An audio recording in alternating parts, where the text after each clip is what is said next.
138. Man's Hatred for Man. Chalcedon Position Paper, number 197, January 1996. 2 or more years ago, a major California corporation, perhaps the state's major employer with some 25,000 employees, placed most of them on part-time work, with only a small minority remaining on a full-time status. By thus eliminating vast sums in retirement and sick leave pay, and a number of other benefits, the corporation went from a shaky position to a highly profitable one. Many other companies, as well as persons hiring only one or two, followed suit. The results have been survival for them, and sometimes grief for employees. Recently, I talked to one man who was dropped entirely, with only 2 years left to retirement. I have, in the past 2 years or more, very often referred to the Major Corporations Act, and the responses from business and professional persons have been revealing. Many have done the same thing, or taken a like step. In some cases, sons or daughters have replaced outside help. In others, computers have accomplished the same thing, and the employers are relieved. Why? The answers have much in common. The current labour force is concerned with rights, and too ready to sue if they are discharged for incompetence, a lack of work, or any other valid reason. Several told me, unless you can get an older woman who knows both how to work and is loyal, you're likely to have trouble. The employer's freedom to conduct his business or profession as he chooses is challenged by the employee. Some employers who can do so have replaced workers by computers to their great advantage. Others have reported that even employees who are militantly conservative insist on their right to the job on their terms. Without vindicating all employers, we must recognize that something is radically wrong. One man who had 2 employees before turning to his family for help said that he could correct his daughters and his son without a right, but an employee somehow had a right to the job and a freedom from correction. We live in an age of rights, and duties are forgotten, as well as loyalty.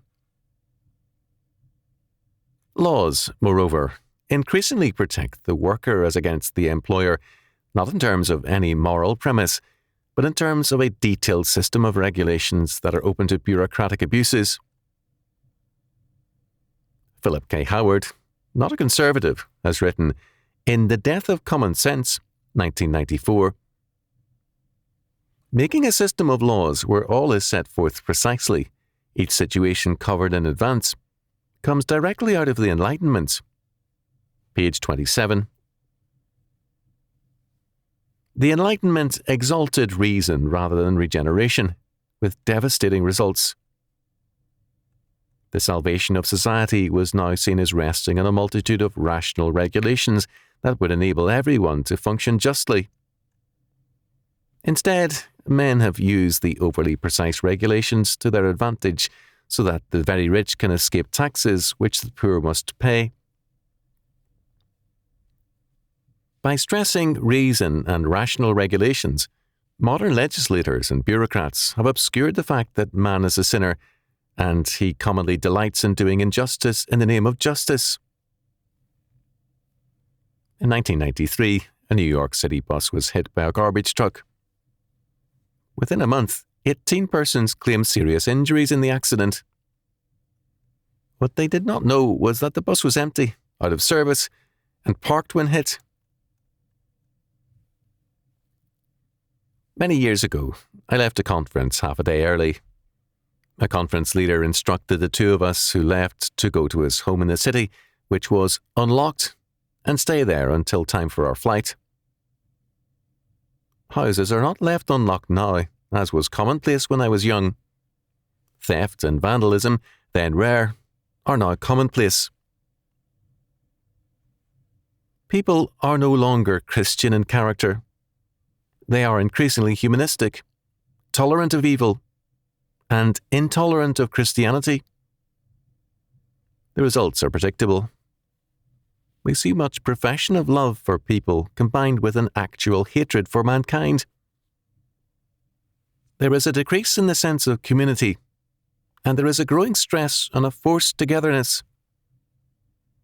As a result, there is a pulling apart of human relationships. The family is also affected by this, and some parents await with impatience the departure of their children. As one mother said, "Why should I love a son who threatens to report me if I deprive him of his freedom to do evil?" When the state grows in power, community and society decline. Coercive power replaces voluntary relationship, and both employer and employee view one another with distrust. The only power ever to alter men in society has been regeneration, not revolution or regulation. But today man believes that the state, not the triune God, is the great force for good in the world. The result is the growing disintegration of the social order. Men hate mankind, and they draw apart because they know one another too well. Someone has observed that supposedly all men are brothers now by law, when in reality they hate one another increasingly. The issue is clear-cut. How will men be saved? By regulation? By revolution? By acts of Congress? When will they recognize that only by regeneration are men saved, made whole, and made capable of working together? The prophet Amos said it well. Can two men walk together except they be agreed? Amos chapter 3, verse 3.